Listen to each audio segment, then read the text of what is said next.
Disdik. Selamat datang di podcast Sopan, Sobat Pendidikan. Podcast kali ini yaitu adalah podcast perdana yang dikolaborasikan dengan mahasiswa Universitas Negeri Yogyakarta, jurusan Teknologi Pendidikan dan juga Dinas Pendidikan Kabupaten Sleman. Sebelumnya perkenalkan, nama saya Berliana dari jurusan Teknologi Pendidikan Universitas Negeri Yogyakarta. Pada kesempatan kali ini ya teman-teman semuanya, di episode perdana kita akan membahas mengenai seputar pendidikan yang memiliki tema yang sangat menarik ya teman-teman semuanya, yaitu pendidikan kita antara harapan dan juga kenyataan. Tapi sebelum kita masuk nih ya teman-teman semuanya kepada pembahasan, di sini saya pastinya tidak sendirian. Saya bersamai dengan narasumber yang sangat amat luar biasa pada hari ini, yaitu Bapak Dr. Andes Eri Widaryana MM, seperti itu. Dan beliau ini merupakan Kepala Dinas Pendidikan Kabupaten Sleman periode 2019 sampai dengan 2025. Nah, sebelum beliau menjabat sebagai Kepala Dinas di Dinas Pendidikan Kabupaten Sleman, beliau menjabat sebagai Sekretaris Dinas Pemuda dan Olahraga Kabupaten Sleman pada tahun 2019, seperti itu. Sebelumnya bagaimana kabarnya, Pak? Alhamdulillah sehat, Mbak Berliana ya. Betul sekali, Bapak. Sehat, alhamdulillah sehat semuanya, Bapak Ibu, teman-teman semuanya, sahabat pendidikan yang ada di Kabupaten Sleman. Baik Bapak. Mungkin sebelum Pak ya ke segmen materi, kebetulan ngomong-ngomong Bapak untuk akhir-akhir ini kesibukannya setelah selesai menjabat sebagai Kepala Dinas, kegiatannya apa Pak kalau boleh tahu? Ya, yang jelas kegiatan tetap harus beraktivitas ya. Utamanya olahraga. Kemudian yang selanjutnya juga masih ada sangkut pautnya dengan pendidikan. Saya masih mengurusi pramuka karena saya masih ketua kuartir cabang Gerakan Bank Sleman. Kemudian juga ikut bergabung di BKRI, kebetulan diminta sebagai ketua Dewan Kehormatan BKRI. Ada beberapa sekolah itu yang minta saya untuk bergabung ya, paling tidak mungkin pendapat atau masukan-masukan untuk sekolah. Saya juga bergabung di komite. Yang jelas tidak jauh-jauh dari pendidikan. Kita tetap walaupun purna itu kan secara dinas, tetapi kita tetap namanya pendidikan, pengabdian di pendidikan, entah itu secara formal atau non formal di masyarakat, tetap kita jalankan. Betul. Gimana teman-teman? Sangat luar biasa sekali bukan narasumber kita pada hari ini. Mungkin tadi kan saya sudah sempat menyampaikan ya Pak ya, bahwasannya materi yang akan disampaikan itu bertemakan dengan pendidikan harapan dan juga kenyataan, seperti apa pendidikan saat ini ya, terutama di Kabupaten Sleman tersendiri Bapak, seperti itu. Mungkin saya izin bertanya Pak, menurut Bapak nih ya, sebagai beliau kan sebagai Kepala Dinas yang sudah menjabat selama 5 tahun. Nah, sebagai seorang yang telah berkecimpung lama di dunia pendidikan, bagaimana Bapak melihat kondisi pendidikan kita saat ini itu antara harapan yang idealnya dan juga kenyataan yang ada di lapangan itu seperti apa Bapak? Terima kasih. Jadi jelas harapan pendidikan itu sudah tertuang di dalam tujuan negara ya, yaitu membentuk manusia Indonesia yang cerdas, kemudian terampil, punya karakter. Itu inti besarnya seperti itu. Nah, ini tugas berat bagaimana pendidikan itu yang sekarang ini menjadikan harapan di masa yang akan datang. Betul. Karena pendidikan itu kan investasi jangka panjang. Ya, betul Pak. Pendidikan itu akan bisa dilihat hasilnya nanti jangka panjangnya. Contohnya seperti ini. Negara kita pemerintah sudah memperingatkan bahwa dikala Indonesia memperingati ulang tahun kemerdekaan yang 100 ya, itu kan menuju Indonesia emas di tahun 2045. Nah, tahun 2045 kalau kita lihat dari sekarang ini kan 2025 masih 20 tahun lagi. Nah, kalau kita lihat anak-anak kita sekarang yang ada di SD, di SMP, itulah nanti yang baru pada puncak-puncaknya karir di Indonesia emas. Betul. Nah, tentunya ini tugas berat mempersiapkan mereka. Hasilnya seperti apa pendidikan itu nanti akan dilihat di 2045. Kiprah yang kita lakukan sekarang, apa yang kita lakukan sekarang itu seperti apa. Inilah memang idealnya pendidikan itu betul-betul harus seperti itu. Nah, namun banyak tugas berat yang harus kita lakukan. Keberhasilan pendidikan itu kan bukan sekedar mencetak generasi yang cerdas, generasi yang pintar saja. Betul. Tetapi bagaimana generasi yang cerdas itu punya karakter yang luar biasa, sehingga kelengkapan kompetensi yang dimiliki itu nanti akan menentukan perjalanan bangsa kita. Beberapa ahli sudah mengingatkan pada kita bahwa seorang yang sukses nanti dalam hidupnya itu kan tidak semata-mata hanya ditentukan oleh kecerdasan intelektual saja. Iya, betul, Bapak. Itu kan hanya sedikit ya, tapi yang paling pengaruh itu bagaimana mereka harus memiliki kecerdasan emosional, Iya. kecerdasan Juga. spiritual. Nah, itulah jadi yang betul-betul harus kita sadari betul bahwa yang namanya pendidikan itu kompleks ya. Kompleks yang ini harus kita sadari betul bahwa pelaku pendidikan itu betul-betul menyadari tugas yang kompleks itu tidak sekedar anak pintar saja. Anak pintar itu membuat anak pintar itu mudah. Iya. Justru yang sulit itu bagaimana mereka mempunyai karakter yang luar biasa. Iya. Ini yang harus kita lakukan betul. Iya. Oke, tadi kan Bapak sempat menyinggung beberapa tugas-tugas berat yang akan mungkin dilakukan untuk pendidik kepada para peserta didik. Ya. Nah, mungkin untuk tantangan terbesarnya saat ini sebagai seorang pendidik maupun sebagai tenaga kependidikan itu melaksanakan tugas-tugas dan wewenangnya seperti apa, Bapak? Ya, di dalam Undang-Undang Sistem Pendidikan Nasional itu kita sudah diingatkan, diamanatkan bahwa fungsi pendidikan itu ada dua fungsi besar. Iya. Di sana dikatakan bahwa fungsi pendidikan nasional adalah mengembangkan kemampuan dan membentuk watak peradaban bangsa yang bermartabat. Mengembangkan kemampuan dan membentuk watak peradaban yang bermartabat. Ini dua fungsi besar ini. Mengembangkan kemampuan itu membuat anak cerdas, pintar, terampil, jelas. Kemudian bentuk watak peradaban bangsa yang bermartabat, membentuk generasi yang punya karakter yang luar biasa, punya unggah-ungguh sopan santun, punya emosional yang terkendali dengan baik. Betul. Itu akan merupakan suatu kelengkapan bagaimana akan menjadi generasi yang luar biasa. Saya sering mengistilahkan seperti ini. Kalau pada teman-teman guru saya sederhanakan, mengembangkan kemampuan itu membuat anak pintar. Membentuk watak peradaban bangsa bermartabat adalah membuat anak manut.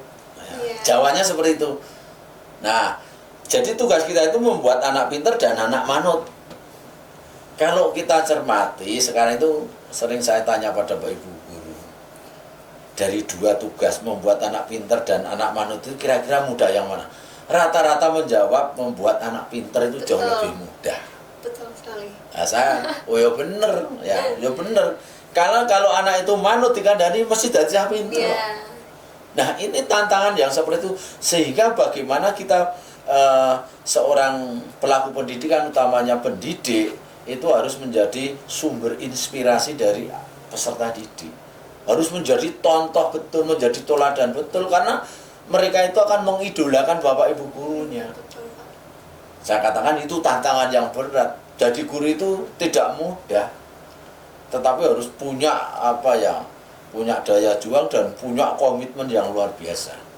Bagaimana jerih payah ataupun bagaimana yang dilakukan selama ini nanti ke depan baru akan dilihat. Akan bisa dilihat karena pendidikan itu tadi investasi jangka panjang, akan dilihat hasilnya besok. Seperti sekarang yang anak-anak yang kita hadapi di tingkat SD SMP 2045 baru kita lihat sebagaimana hasilnya itu. Oke, Bapak. Tadi sempat disinggung yaitu mengenai bahwasannya membuat anak pintar dengan membuat anak manut ya teman-teman. Yeah. Manut itu adalah nurut ya teman-teman. Yeah. Jadi itu lebih mudah membuat seorang anak itu pintar daripada nurut. Tapi bagaimana ya Pak, sebagai orang tua kan terkadang kalau misalkan ya ada orang tua yang sibuk bekerja ya Pak ya, dua-duanya bekerja, dan untuk memberikan rasa apa ya Pak ya, pembelajaran untuk mengajari anak bagaimana menjadi seorang anak yang mempunyai kepribadian yang baik, yang manut, yang nurut, itu kan susah ya Pak ya kalau misalkan memang kedua orang tua tidak bisa memberikan pembelajaran di rumah, dimana kan kalau banyak orang bilang di rumah itu adalah sekolah pertama untuk anak seperti itu. Nah itu bagaimana Pak ya? Ya, kita itu sudah diajari, diingatkan oleh Ki Hajar Dewantara, Bapak pendidikan kita, bahwa di sana disampaikan trisentra pendidikan. Pendidikan itu menjadi tanggung jawab bersama antara tiga ya, antara keluarga, kemudian pemerintah dan masyarakat. Nah, tentunya peran keluarga itu sangat-sangat vital, karena awal anak membentuk kepribadian ya di keluarga itu. Dan di keluarga itu anak akan lebih banyak menghabiskan waktunya. Ya, mestinya sesibuk apapun yang namanya orang tua itu mesti punya punya pengaruh yang sangat besar bagaimana ada perkembangan anak. Nah, sehingga di keluarga itu kan sudah harus dimulai. Sekarang itu kan sudah dengan kondisi seperti ini sudah banyak diingatkan di media sosial, diingatkan melalui iklan-iklan ya. Karena mohon maaf. Jadi kalau kita cermati, memang ada kebiasaan-kebiasaan kecil yang harus ditanamkan betul. Iya, betul. Harus ditanamkan betul. Kalau tidak, lah nanti kebiasaan kecil itu kalau menjadi suatu yang besar, susah kita untuk mengendalikannya. Kebiasaan kecil itu apa ya? Kebiasaan kecil yang kalau tidak diopeni betul, ini akan menjadi suatu yang lebar. Pertama, ya, kebiasaan kecil, contohnya misalnya pertama, anak-anak kita itu mestinya diajari untuk selalu mengucapkan terima kasih kalau mendapatkan sesuatu. Jangan sampai lupa, walaupun itu kecil ya. Tapi sekarang ini kan kadang-kadang sudah terlupakan kebiasaan seperti itu. Mendapatkan sesuatu, ucapan terima kasih itu juga sudah agak luntur. Kemudian yang kedua ya, kalau salah, seberapapun kesalahan dengan siapapun itu mestinya harus dibiasakan juga minta maaf. Tapi kadang-kadang ini juga tidak diupayakan, terlupakan. Di keluarga itu harus seperti itu. Yang ketiga, sudah terdeteksi kebiasaan-kebiasaan tidak suka menghormati orang yang lebih tua. Betul. Jadi kadang memanggil saudaranya, mungkin kakaknya atau saudaranya lebih tua, kadang-kadang dengan panggilan nama. Itu mestinya kan di keluarga itu harus diupayani. Iya, betul, Pak. Diupayani, tidak dibiarkan, karena kebiasaan itu akan menjadi suatu yang luar biasa kalau tidak diupayani nantinya. Yang ketiga, yang keempat, egois. Egois itu sudah sejak kecil sudah harus diupayani. Apalagi mohon maaf, dengan era sekarang ini anak-anak kecil kan sudah pinter main gadget. Ya Pak ya. Ya. Bahkan pra-TK masih PAUD saja sudah pinter main gadget. Kalau sudah pegang gadget, kadang-kadang lupa sama dengan sekitar. yang lain. Ya jangan anak-anak kita yang dewasa juga seperti itu, Pak. Kalau sudah pegang gadget atau HP, mungkin teman yang di sebelahnya saja nggak kelihatan, yang kelihatan yang jauh. Nah ini yang harus diopeni betul. Ya, tidak suka egois. Nah, ini beberapa hal itu sekarang kan sudah dicontohkan di televisi atau apa. Itu mengingatkan pada kita bahwa peran keluarga itu betul-betul sangat sentral. Ya. Baru nanti di sekolah, kemudian di masyarakat, itu semuanya harus bersama-sama. Kalau tidak, kalau hanya di sekolah saja, kadang-kadang akan kesulitan. Karena apa? Anak-anak di sekolah itu waktunya akan sangat terbatas. Iya, betul Pak. Kemudian pendampingan bapak, ibu, guru itu kan juga sangat terbatas. Ya. Tetapi bagaimana di keluarga itu sangat berdaya betul, Pak. Sangat berdaya betul keluarga itu untuk membentuk karakter anak ke depannya. Karena waktu terbanyak adalah di keluarga. Awal anak melakukan sosialisasi ya, itu juga di keluarga. Ini. Betul. Mungkin Seperti itu ya teman-teman. Jadi sangat berharga sekali waktu anak dengan kedua orang tua seperti itu. Tadi kan juga sempat dibahas ya Bapak ya, bahwasannya sangat banyak keterbatasan dari seorang guru untuk kepada semua peserta didik ya mungkin ya. Nah itu bagaimana ya Pak untuk meningkatkan kualitas dari guru-guru atau para tenaga pendidik? Ya, saya pada setiap kesempatan pada guru siapapun dimanapun saya katakan bahwa guru itu adalah ujung tombaknya keberjalanan pendidikan. Ujung tombak. Saya katakan kalau ujung tombak secara fisik itulah, kalau itu tajam, zaman dulu untuk berperang pasti mudah untuk membunuh musuh. Kalau tajam tombaknya. Iya. Tapi kalau ujungnya tidak tajam, bagaimana membunuh musuh?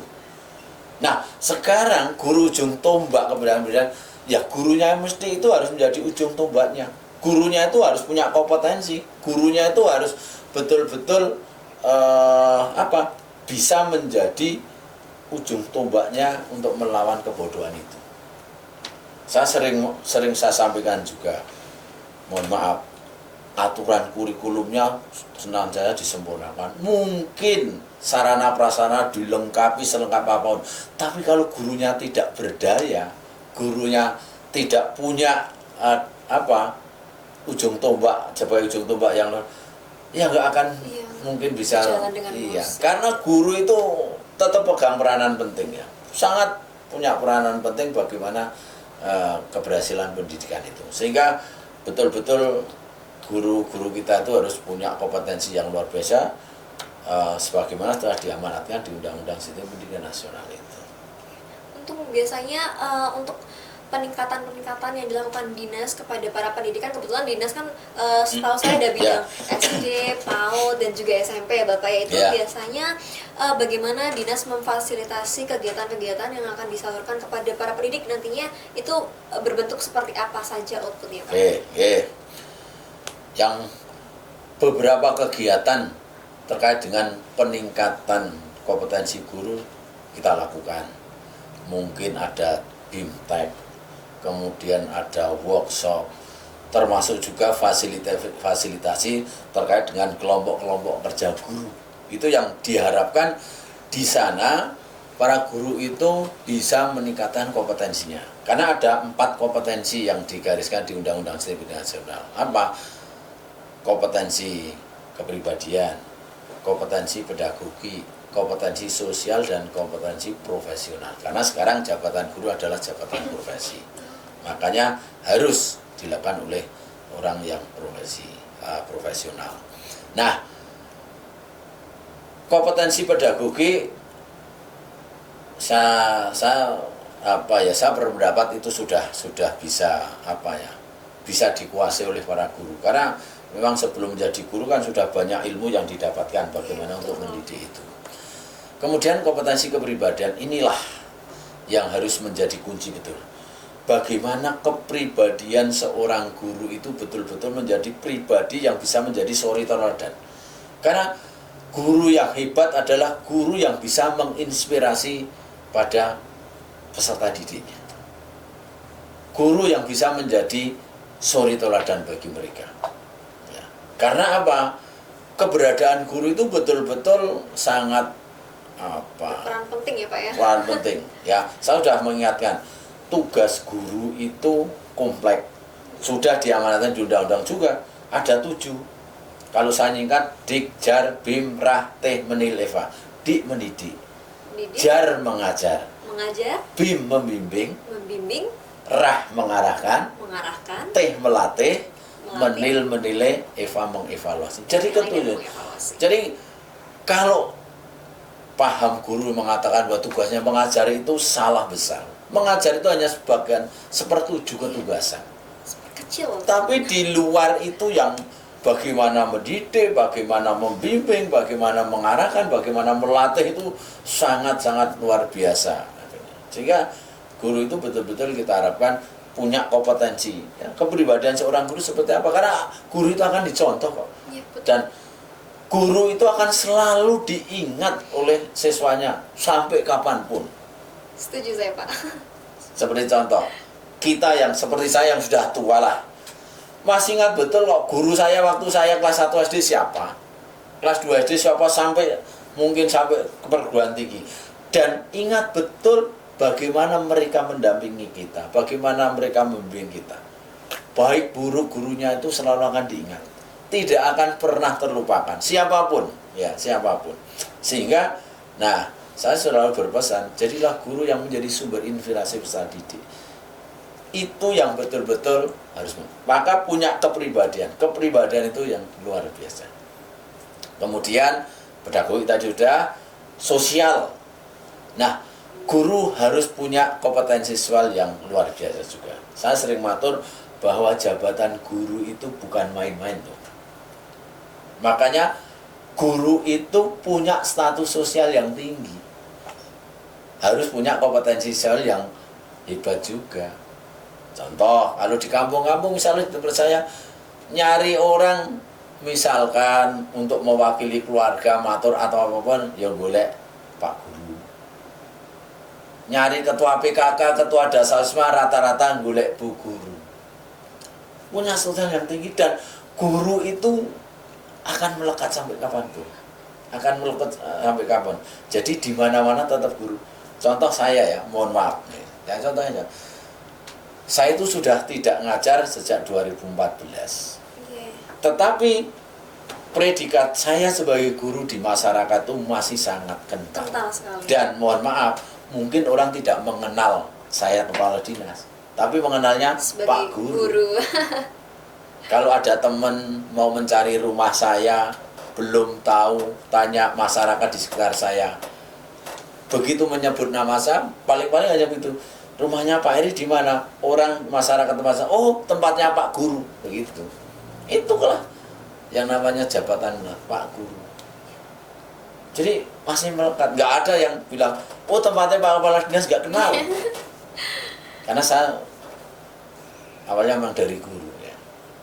Nah itu, dan yang lebih saya rasakan betul, karena mungkin ketugasan saya harus pulang mungkin agak malam, jam 8-9 malam, pulang sebelum sahur ketemu saudara atau ketemu tetangga, ketemu masyarakat di sekitar. Kadang-kadang dia tuh apa ya, menegur, loh ini jam 9 malam kok nembe kondur Pak Guru kan. Yeah. Kadang-kadang tidak bakalan mat. Kalau sampai jam 9 malam, apa muridnya nggak sampai jam 9 malam? Nah, gurunya mesti ada murid. Ini yang saya alami, sehingga betapa luar biasa peran seorang guru. Nah, sehingga semua kegiatan, entah workshop, fintech, atau apapun, termasuk pendampingan kelompok guru itu, kita intensifkan terus supaya 4 kompetensi guru itu bisa dikuasai. Dan saling untuk mengingatkan. Untuk mengingatkan, karena guru itu sekali lagi, guru itu jabatan yang tidak sembarangan ya. Kalau mengatakan saya tidak sembarangan, karena guru itulah menentukan perjalanan anak kita ke depan.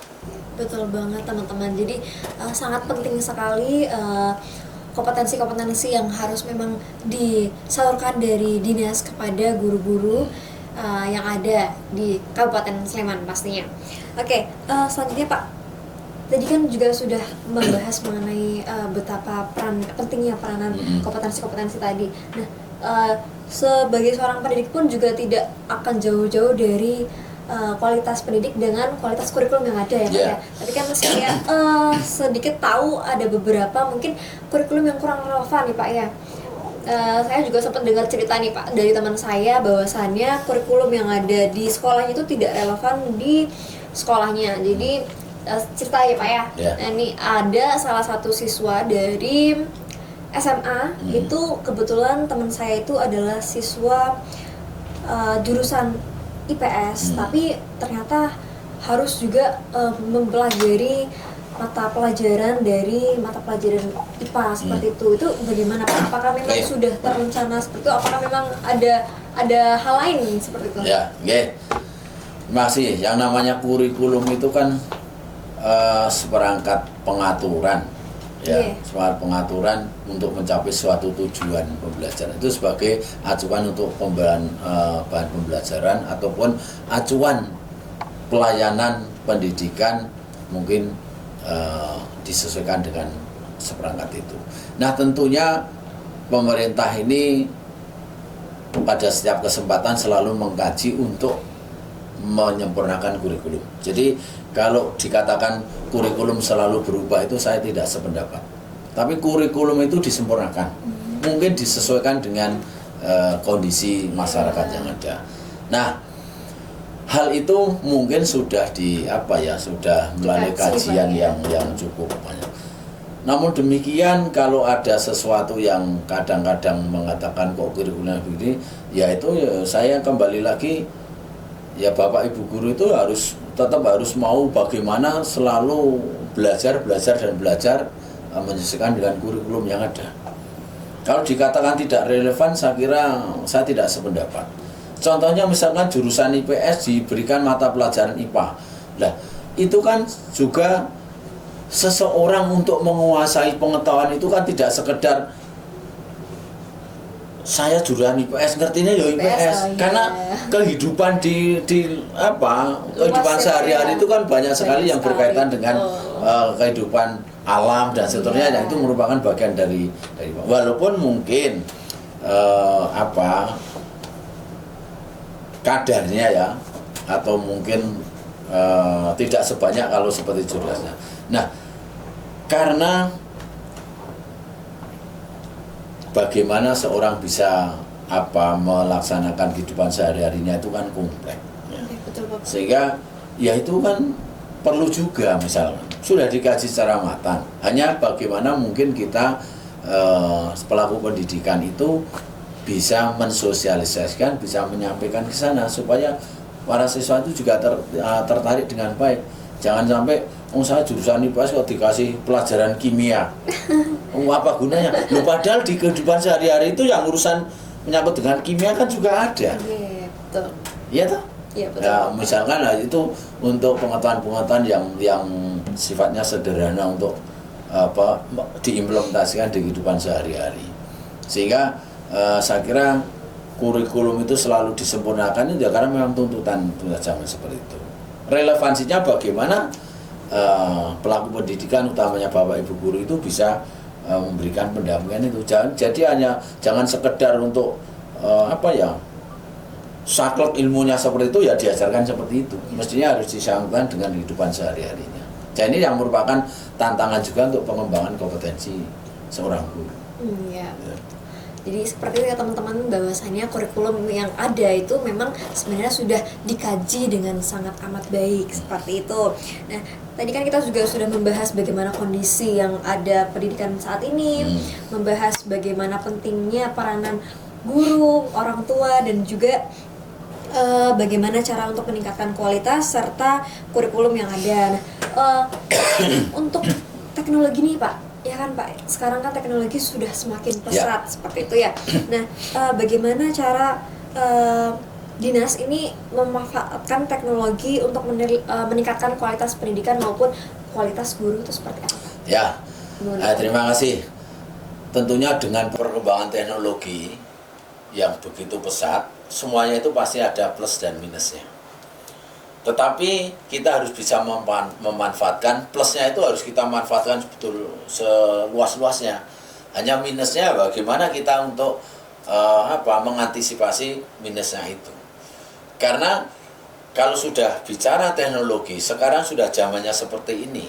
Kalau anak-anak kita tidak kita kuatkan teknologinya, itu juga mereka akan ketinggalan nantinya. Betul. Nah, sehingga pembelajaran berbasis teknologi, kemudian banyak kegiatan-kegiatan yang juga mengimplementasikan teknologi ini ya perlu harus didorong. Tetapi bagaimana juga bisa mengantisipasi jangan sampai teknologi itu disalahgunakan, karena ada hal tentunya pasti banyak minusnya juga ada. Ya itu yang harus kita. Nah, mungkin dalam pelaksanaan kegiatan BIMTEK, workshop, ataupun pendampingan bagi guru, ataupun mungkin hal-hal yang terkait dengan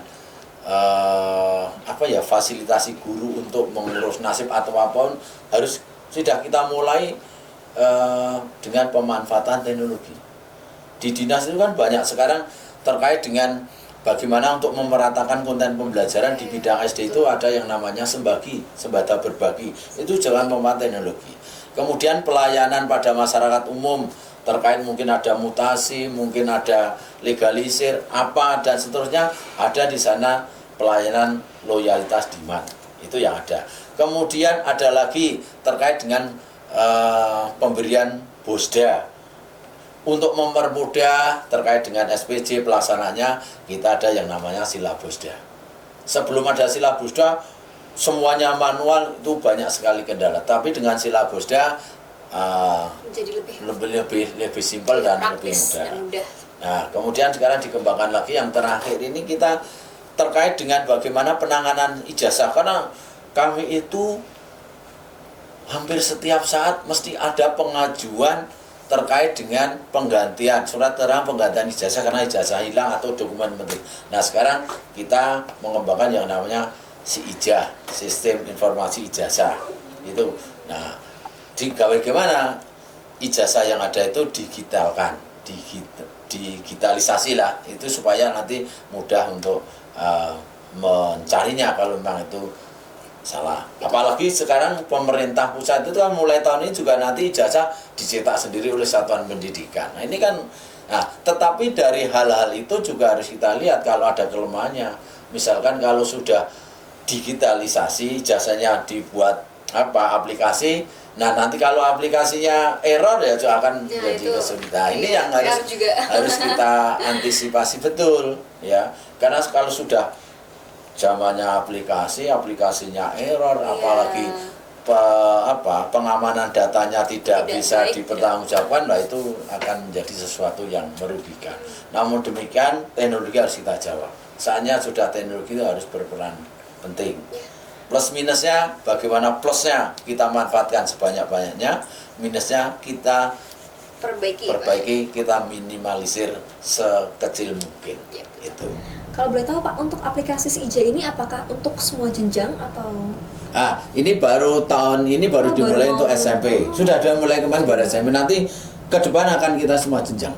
Oke, siap Pak. Nanti siapapun yang melanjutkan kami minta ini karena sesuatu yang baik itu harus Berarti ini inovasi baru tahun ini ya Pak ya? Iya. Oke, baik. Bapak, tadi sudah membahas banyak hal ya Pak ya. Bagaimana tentang kondisi saat ini di Dinas Sleman, pendidikan di Dinas Sleman, di Kabupaten Sleman seperti apa. Terus juga bagaimana cara meningkatkan kualitas yang difasilitasi oleh dinas itu seperti apa kepada para pendidik, kurikulumnya seperti apa, teknologinya seperti apa. Nah, kita masuk ke segmen penutup ya teman-teman, karena saya rasa materi-materi yang sudah disampaikan Bapak Eri Widaryana ini sudah sangat memberikan kita banyak insightful, jadi kita bisa mengambil banyak materi-materi dan juga hal baik ya, seperti itu. Oke Bapak, mungkin sebagai penutup kira-kira pesan dari Bapak untuk para pendidik maupun pesan untuk para siswa dan juga orang tua itu untuk bagaimana untuk peningkatan pendidikan dan juga kualitas pendidikan di Indonesia seperti apa? Oke, terima kasih. Jadi sekali lagi kami sampaikan bahwa keberhasilan pendidikan itu merupakan tanggung jawab bersama antara keluarga, masyarakat, dan pemerintah. Semuanya harus punya peran sesuai dengan kompetensinya masing-masing. Nah, keluarga sangat berdaya untuk mewujudkan bagaimana anak kita ini menjadi anak yang cerdas, terampil, dan punya karakter luar biasa. Di masyarakat pun seperti itu. Bagaimana masyarakat mendidik anak-anak kita, memberikan fasilitasi, kemudian memberikan pendampingan supaya mereka tumbuh berkembang dengan baik. Di pemerintah tentunya juga sangat-sangat berperan penting. Nah, bagaimana program-program yang ada, dan tentunya sekali lagi untuk guru, ujung tombak pendidikan itu harus betul-betul menjadi orang yang luar biasa, sumber inspirasi bagi Ustadz Ide. Saya sudah sering menyampaikan ke Bapak Ibu guru bahwa tugas amanah kita itu berat, sangat berat. Kalau ada permasalahan-permasalahan yang ada, sikapilah itu sebagai sesuatu yang pelajaran bagi kita yang menjadikan kita akan semakin lebih pandai. Jadi misalkan ada permasalahan anaknya mungkin agak punya kelebihan energi sedikit, jangan divonis anak itu mungkin negatif dan sebagainya. Tapi itu harus dianggap, wah alhamdulillah masih ada anak yang seperti ini memberikan pelajaran bagi kami untuk berusaha lebih baik. Kalau bisa mengatasi, insya Allah kita menjadi lebih pintar lagi. Nah, dan tugas pendampingan itu harus dilakukan dengan sebaik-baiknya. Saya pesan pada Bapak Ibu Guru, penjenenganlah itu yang merupakan salah satu penentu perjalanan bangsa kita ke depan.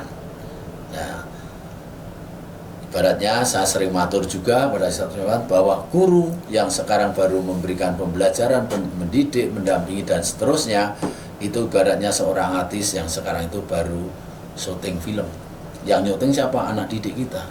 Dan yang mutarnya kapan? Besok kalau anak didik kita sudah menjadi orang yang orang dewasa, orang yang sukses. Mereka merekam, oh guru saya itu dulu seperti ini nih. Dan itu kan menjadi sumbernya.